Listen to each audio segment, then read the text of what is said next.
We opened in 2016, July 4th, based in Peterborough city centre. Prior to us opening, there wasn't really much about. And we thought, let's just give it a punt and see what happens. The building is a very old building and it's covered in stone. You can't really call a building like this anything other than the Stoneworks, so it kind of named itself.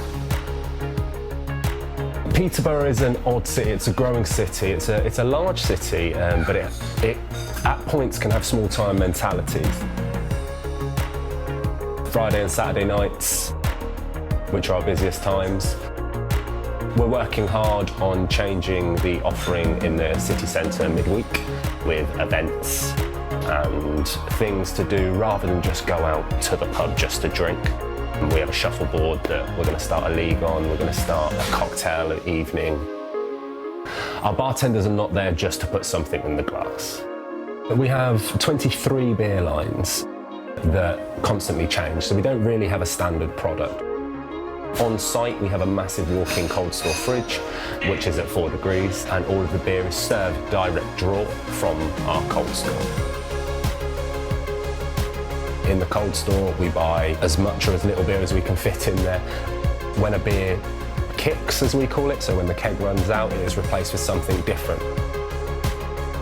If beer is your focus, every time you come in here, you can essentially have a new beer on to try.